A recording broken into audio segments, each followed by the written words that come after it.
18 क्रांतिकारी आंदोलन का दूसरा चरण। प्रथम विश्व युद्ध के दौरान क्रांतिकारियों को बुरी तरह कुचल दिया गया था। अनेक नेताओं को कारावास में डाल दिया गया तथा बचे खुचे क्रांतिकारी भूमिगत हो गए या इधर उधर बिखर गए। मॉन्टेग्यू चेम्सफोर्ड सुधारों को लागू करने के लिए सद्भावपूर्ण माहौल बनाने के उद्देश्य से सरकार ने क्रांतिकारियों को 1920 के शुरुआती दौर में आम माफी के तहत कारावास से रिहा कर दिया। इसके बाद गांधी जी के आह्वान पर क्रांतिकारियों ने सशस्त्र विद्रोह का रास्ता छोड़कर असहयोग आंदोलन में बढ़ चढ़कर हिस्सा लिया, लेकिन असहयोग आंदोलन के अचानक वापस ले लिए जाने से क्रांतिकारी युवकों की उम्मीदों पर पानी फिर गया।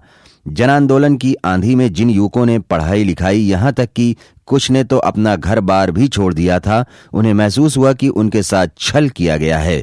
उनमें से बहुतों ने तो खुलकर राष्ट्रीय नेतृत्व में प्रश्न चिन्ह लगा दिया। फिर क्या था, अहिंसक आंदोलनों से उनका मोह भंग हो गया। अब उनमें से अधिसंख्य ने मान लिया कि सिर्फ हिंसात्मक तरीकों से ही आजादी हासिल की जा सकती है। तत्कालीन प्रमुख क्रांतिकारी संगठनों तथा गतिविधियों का विवरण इस प्रकार है। A. Hindustan Republican Association. B. Kakori कांड। C. Hindustan Socialist Republican Association. D. Central Legislative Assembly bomb कांड। ई. लाहौर षड्यंत्र मुकदमा 1929 ईस्वी। एफ. चंद्रशेखर आजाद तथा यशपाल का क्रांतिकारी आंदोलन। जी. नौजवान सभा। एच. बंगाल में क्रांतिकारी आंदोलन। आई. अन्य क्रांतिकारी कार्यवाही। आइए अब इनका क्रमशः अध्ययन करें। ए. Hindustan Republican Association. देश में सही तरीके से सशस्त्र क्रांति के माध्यम से अंग्रेजी सत्ता को उखाड़ फेंकने के उद्देश्य से अक्टूबर 1924 ईस्वी में HRA की स्थापना कानपुर में शचीन्द्रनाथ सान्याल एवं योगेश चटर्जी ने की थी।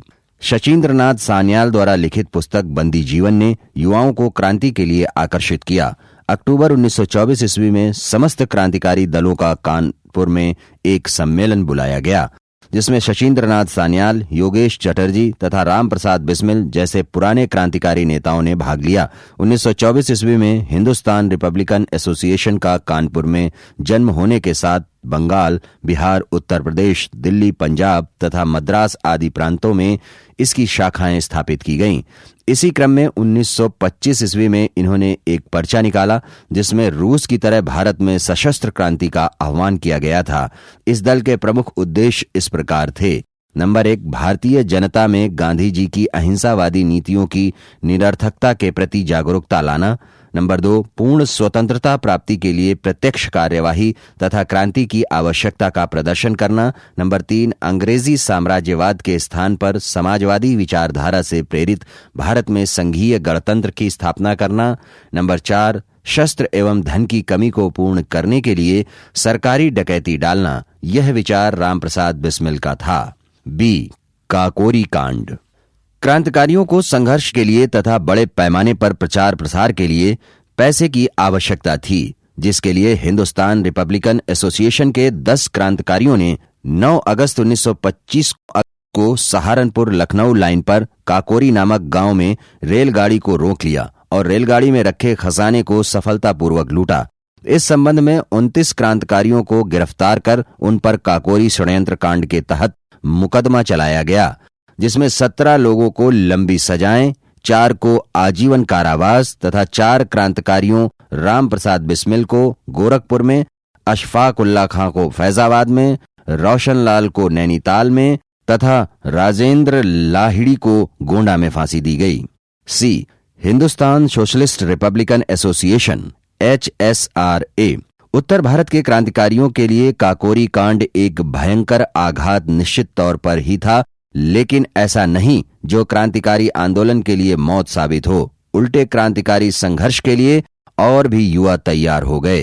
काकोरी षड्यंत्र कांड के अंतर्गत हिंदुस्तान रिपब्लिकन एसोसिएशन के अधिकांश नेताओं के गिरफ्तार हो जाने तथा बाद में होने वाले पुलिस दमन से हिंदुस्तान रिपब्लिकन एसोसिएशन का अस्तित्व कुछ समय के लिए कम हो गया, परंतु कुछ समय पश्चात काकोरी षड्यंत्र कांड के एकमात्र बचे हुए फरार व्यक्ति चंद्रशेखर आजाद के नेतृत्व में क्रांतिकारियों के एक नए दल की बैठक 9-10 सितंबर 1928 ईस्वी को दिल्ली के फिरोज शाह कोटला मैदान में हुई और यहीं पर हिंदुस्तान सोशलिस्ट रिपब्लिकन एसोसिएशन की स्थापना हुई, जिसका उद्देश्य भारत में समाजवादी गणतंत्रवादी राज्य की स्थापना करना था। यह एक लोकतांत्रिक संगठन था। HSRA के अंतर्गत आने वाले अन्य नेताओं में उत्तर प्रदेश के विजय कुमार सिन्हा, शिव वर्मा, जयदेव कपूर तथा पंजाब के भगत सिंह, भगवती चरण वोहरा और सुखदेव आदि थे। इस संगठन में सोशलिस्ट शब्द नौजवानों के अंदर समाजवाद की बढ़ती लोकप्रियता का सूचक था। हिंदुस्तान रिपब्लिकन एसोसिएशन ने बम बनाने के कारखाने स्थापित किए तथा बम बनाने की सहायता के लिए यतीन्द्रनाथ दास को कलकत्ता से बुलाया गया। हिंदुस्तान सोशलिस्ट रिपब्लिकन एसोसिएशन का पहला क्रांतिकारी कार्य लाहौर के सहायक पुलिस अधीक्षक सैंडर्स की हत्या करना था। इसने 30 अक्टूबर 1928 ईस्वी को लाहौर में साइमन कमीशन विरोधी अभियान के दौरान लाला लाजपत राय पर बर्बर लाठीचार्ज करवाकर उन्हें बहुत बुरी तरह से घायल करवा दिया, जिससे बाद में उनकी मृत्यु हो गई। युवा क्रांतिकारियों ने शेरे पंजाब के नाम से मशहूर इस महान नेता की हत्या को अपने पौरुष के लिए चुनौती समझा और उसे स्वीकार किया।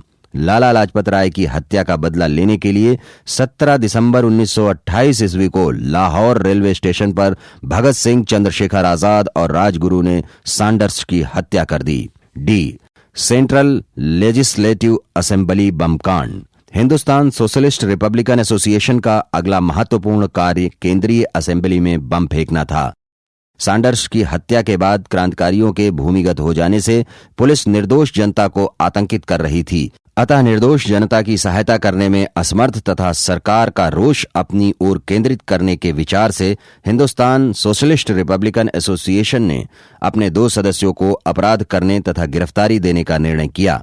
तदनुसार भगत सिंह और बटुकेश्वर दत्त ने 8 अप्रैल 1929 ईस्वी को केंद्रीय विधानसभा में उस समय 2 बम तथा पर्चे फेंके, जब सभा में सार्वजनिक सुरक्षा विधेयक तथा व्यापार विवाद विधेयक पर बहस चल रही थी। यह कोई खतरनाक बम नहीं था, एक मामूली सा बम था। इन लोगों द्वारा सदन में फेंके गए पर्चों में लिखा हुआ था, बहरों को सुनाने के लिए बमों की आवश्यकता है। परिणाम स्वरूप भगत सिंह और बटुकेश्वर दत्त को गिरफ्तार कर लिया गया तथा केंद्रीय असेंबली बम कांड में उन पर मुकदमा चलाया गया। लाहौर षड्यंत्र मुकदमा 1929 ईस्वी। भगत सिंह और बटुकेश्वर दत्त के साथ साथ अनेक HSRA के क्रांतिकारी गिरफ्तार किए गए, जिन पर लाहौर षड्यंत्र कांड में संयुक्त रूप से मुकदमा चलाया गया। चंद्रशेखर आजाद HSRA के एकमात्र सदस्य थे जो लाहौर षड्यंत्र कांड में भी पुलिस की गिरफ्त से बच गए थे। जेल में जिन कैदियों पर मुकदमा चलाया जा रहा था, उन्होंने साधारण अपराधियों के बजाय राजनीतिक बंदियों का दर्जा प्राप्त करने के लिए भूख हड़ताल की। इन भूख हड़तालियों में जतिन दास भी थे, जिनका 13 सितंबर 1929 ईस्वी को अनशन के 64वें दिन देहांत हो गया। मौत की खबर सुनकर पूरा देश रोया। उनका शरीर एक ट्रेन द्वारा लाहौर से कलकत्ता लाया गया। हर स्टेशन पर हजारों लोग इस महान नेता को श्रद्धांजलि देने के लिए इकट्ठे थे। लाहौर षड्यंत्र कांड में अधिकांश क्रांतिकारियों को दोषी पाया गया और उनमें से 3 भगत सिंह, सुखदेव तथा राजगुरु को 23 मार्च 1931 ईस्वी को फांसी दे दी गई। सुखदेव को लाहौर सेंट्रल जेल में फांसी दी गई थी। चंद्रशेखर आजाद तथा यशपाल का क्रांतिकारी आंदोलन। लाहौर षड्यंत्र कांड में चंद्रशेखर आजाद को फरार घोषित कर दिया गया, लेकिन आजाद एक बार फिर भूमिगत होकर अपनी गतिविधियों का संचालन करने लगे।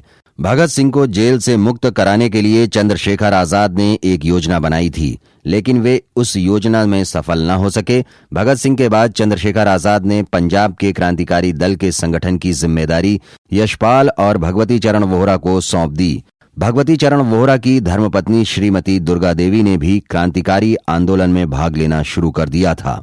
चंद्रशेखर आजाद तथा यशपाल ने 23 दिसंबर 1929 ईस्वी को वायसराय लॉर्ड इरविन की ट्रेन को उड़ाने के लिए एक योजना बनाई। योजना स्वरूप गाड़ी को बम से उड़ाया गया, जिससे गाड़ी के 3 डिब्बे टूट फूट गए, परंतु वायसराय बाल बाल बच गया। इसी क्रम में 23 दिसंबर 1930 ईस्वी को पंजाब के गवर्नर को मारने की कोशिश की गई। 27 फरवरी 1931 ईस्वी को चंद्रशेखर आजाद, यशपाल और सुरेंद्र पांडे इलाहाबाद आए।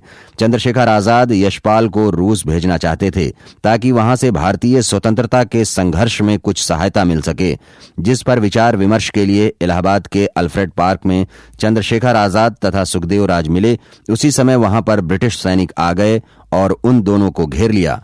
मुठभेड़ में चंद्रशेखर आजाद तथा सुखदेव राज शहीद हो गए। चंद्रशेखर आजाद की शहादत के बाद हिंदुस्तान सोशलिस्ट रिपब्लिकन एसोसिएशन ने यशपाल को अपना नेता चुना। यशपाल ने बिखरे हुए दल को पुनः संगठित किया, लेकिन 23 जनवरी 1932 ईस्वी को यशपाल को 14 वर्ष की सजा दी गई। परंतु 1937 ईस्वी में उत्तर प्रदेश में कांग्रेस मंत्रिमंडल स्थापित हो गया और मुख्यमंत्री पंडित गोविंद वल्लभ पंत ने 2 मार्च 1938 ईस्वी को जेल से इन्हें बिना शर्त के रिहा कर दिया। नौजवान सभा। क्रांतिकारी आंदोलन के द्वितीय चरण में पंजाब में नौजवान सभा ने महत्वपूर्ण भूमिका निभाई। नौजवान सभा की स्थापना 1926 ईस्वी में पंजाब में भगत सिंह, छबीलदास और यशपाल ने की थी। इस संगठन के तत्वाधान में ही भगत सिंह तथा सुखदेव ने लाहौर छात्र संघ का गठन किया। नौजवान सभा के प्रमुख उद्देश्यों में पहला उद्देश्य सारे भारत में संपूर्ण स्वतंत्र मजदूर और किसानों के राज्य की स्थापना तथा मजदूरों और किसानों को संगठित करना था। भगवती चरण वोहरा ने चंद्रशेखर आजाद के अनुरोध पर द फिलॉसफी ऑफ द बम नामक दस्तावेज तैयार किया। नौजवान सभा ने अपने उद्देश्य प्राप्त करने और क्रांतिकारी विचारों का प्रचार करने के लिए कई प्रकार की कार्यवाहियां शुरू की। नौजवान सभा के प्रमुख कार्यकर्ता में केदारनाथ सहगल, सरदूल सिंह, आनंद किशोर, सोढ़ी पिंडी दास इत्यादि मशहूर आंदोलनकारी थे। इस सभा की बैठकों में डॉक्टर भूपेंद्र नाथ दत्त, श्रीपाद अमृत डांगे आदि ने भाषण दिए। नौजवान सभा ने रूस के साथ मित्रता सप्ताह तथा काकोरी दिवस भी मनाया। बंगाल में क्रांतिकारी आंदोलन। स्वतंत्रता के द्वितीय चरण के दौरान बंगाल एक बार फिर क्रांतिकारी आतंकवाद की गतिविधियों का प्रमुख केंद्र बन गया। अनुशीलन और युगांतर जैसी पुरानी क्रांतिकारी समितियां फिर से सक्रिय हो उठीं तथा बहुत सी नई समितियों का भी गठन हुआ, जिनमें हेमचंद्र घोष तथा लीला नाग द्वारा गठित बंगाल स्वयं सेवक तथा अनिल राय द्वारा गठित श्री संघ चर्चित रहे। CR दास की मृत्यु के बाद बंगाल में कांग्रेसी नेतृत्व 2 खेमों में बंट गया, जिसमें एक खेमे के नेता सुभाष चंद्र बोस तथा दूसरे के JM सेनगुप्त थे। युगांतर गुट सुभाष चंद्र बोस के साथ हो गया और अनुशीलन गुट JM सेनगुप्त के साथ हो गया। द्वितीय चरण के अंतर्गत बंगाल का सबसे महत्वपूर्ण आंदोलन चटगांव आर्मरी रेड था, जिसका विवरण अग्रवत है। चटगांव आर्मरी रेड बंगाल के नए संगठनों में सबसे सक्रिय था। चटगांव क्रांतिकारियों का गुट, जिसके नेता थे सूर्यसेन। सूर्यसेन ने महात्मा गांधी के असहयोग आंदोलन में सक्रिय भूमिका निभाई थी। ये चटगांव के राष्ट्रीय विद्यालय में शिक्षक के रूप में कार्य कर रहे थे। इन्हें लोग प्यार से मास्टर दा कहते थे। क्रांतिकारी गतिविधियों में शामिल होने के कारण ये 1926 से 1928 तक जेल में रहे। बंगाल के नए क्रांतिकारी संगठनों में सूर्यसेन द्वारा स्थापित इंडियन रिपब्लिकन आर्मी का महत्वपूर्ण स्थान था। मास्टर सूर्यसेन ने क्रांतिकारियों के गुट के साथ मिलकर नियमित सैनिक संगठन बना लिया था। सूर्यसेन ने भारतीय गणतंत्र सेना इंडियन रिपब्लिक आर्मी IRA की ओर से एक घोषणा जारी किया, जिसमें चटगांव मेमन सिंह तथा बारीसाल के शस्त्रागारों पर एक ही समय हमला करने की योजना थी। सूर्यसेन और उनके साथी अंबिका चक्रवर्ती, लोकनाथ बाल और गणेश घोष ने इस काम के लिए स्थानीय कॉलेजों और स्कूलों के विद्यार्थियों को प्रेरित किया। इस आर्मी में कल्पना दत्त और प्रीतिलता वाडेकर जैसी नवयुवतियां तथा आनंद गुप्त तथा टेगराबल जैसे नवयुवक थे। इन सभी क्रांतिकारियों ने 18 अप्रैल 1930 को पुलिस शस्त्रागार पर कब्जा कर लिया। हथियार तो मिल गए, लेकिन ये लोग गोला बारूद कहाँ रखा है इसका पता नहीं लगा पाए। दूसरी तरफ टेलीफोन एक्सचेंज और तार घरों को नष्ट कर दिया तथा रेल यातायात भी अवरुद्ध कर दिया गया। यह कार्रवाई चटगांव आर्मरी रेड के नाम से मशहूर हुई। शस्त्रागार पर कब्जे के बाद 65 सदस्यीय क्रांतिकारी दल के समक्ष सूर्यसेन ने इनकलाब जिंदाबाद का नारा लगाया। क्रांतिकारी युवकों ने सूर्यसेन को सैनिक सलामी दी। इसी बीच सूर्यसेन ने तिरंगा फहराया और काम चलाऊ क्रांतिकारी सरकार के गठन की घोषणा की, जिसके राष्ट्रपति सूर्यसेन थे। आर्मरी रेड मुकदमे के अंतर्गत कई क्रांतिकारियों को अंडमान में आजीवन कारावास की सजा दी गई। सजा पाने वालों में इनकी सहयोगी प्रीतिलता वाडेकर ने आत्महत्या कर ली और कल्पना दत्त को गिरफ्तार किया गया तथा टेगराबल लड़ते लड़ते मारे गए। सूर्यसेन 16 फरवरी 1933 ईस्वी को गिरफ्तार कर लिए गए। उन पर मुकदमा चला तथा 12 जनवरी 1934 ईस्वी को उन्हें फांसी पर लटका दिया गया। नंबर 1, अन्य क्रांतिकारी कार्यवाहियां। चटगांव आर्मरी रेड ने बंगाल की जनता को बहुत कुरेदा। इसके बाद तो बंगाल में क्रांतिकारी आंदोलनों में तेजी आ गई। युवकों को पता था कि इसका अंजाम मौत है, फिर भी क्रांतिकारी युवा संघर्ष करते रहे, जिसके क्रम में बंगाल के कारागार महानिरीक्षक को उसके ही कार्यालय में गोली मारकर उसकी हत्या कर दी गई। इसी क्रम में दिसंबर 1931 ईस्वी में कोमिल्ला की 2 स्कूली छात्राओं शांति घोष और सुनीति चौधरी ने वहां के जिलाधिकारी की गोली मारकर हत्या कर दी। इसी प्रकार फरवरी 1932 ईस्वी में बीना दास ने कलकत्ता विश्वविद्यालय के दीक्षांत समारोह में उपाधि ग्रहण करते समय बंगाल के गवर्नर को गोली मार दी।